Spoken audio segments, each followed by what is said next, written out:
raise question. Beatrice and Eugenie could step into Harry and Meghan's roles after Megxit.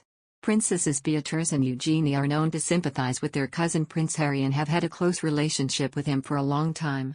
The royals have apparently been left reeling by Prince Harry's impending biography, which has caused a tsunami of fear. Last week, it was stated that Harry will be publishing a first-hand account of his life that would be accurate and wholly truthful. Following the announcement, it was suggested that any shocking disclosures in the book could jeopardize his father's reputation and stymie the transition as he prepares to become king. It also comes after the bombshell Oprah Winfrey interview, where Harry and wife Meghan Markle made several shocking claims about the royals. But it appears that Harry does still have the support and sympathy of some members of his family, his cousins Princess Beatrice and Princess Eugenie. A friend told, they believe Harry's outspoken remarks may have been triggered because previously his voice and opinions were rarely heard within the royal family. And it appears the bond between the Harry and the York sisters is a long shared one that goes way back to when they were children. Both their mothers, the late Princess Diana and Sarah Ferguson, were close friends, who spent a lot of time together. They even went on holiday together with the children also tagging along, forming the basis of the bond. As they grew older, the royal cousins hit the London club scene together, especially Harry and Eugenie, and they were regulars at the popular London club, Megxit, sneaking in the back entrance. Insiders say that of all of the Queen's grandchildren, Harry and Eugenie had the most natural connections and are the closest of friends. In their book Finding Freedom, authors Omid Scobie and Carolyn Durand claim Harry and Eugenie's roles within the royal family was the base of their close relationship. They write, like Harry, Eugenie also struggled to carve out her own identity growing up.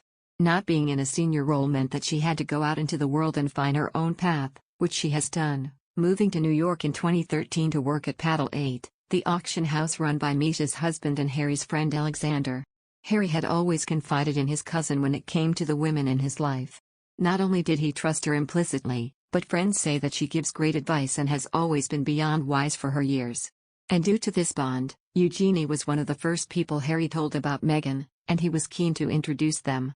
Eugenie reportedly told a friend Meghan was just the tonic for her cousin.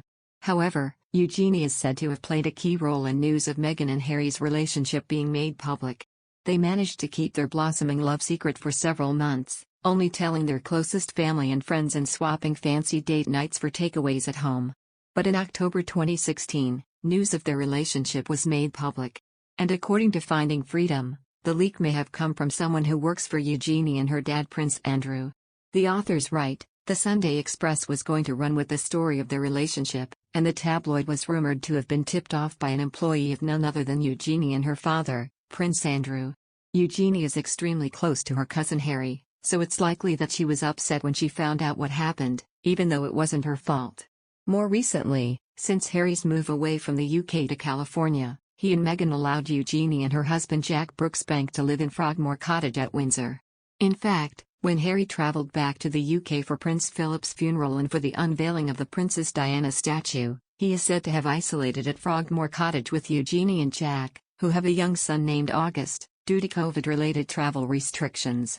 Recently, Eugenie spoke out about her cousin, saying she wouldn't presume to give advice to Harry and Meghan, except to say to be happy.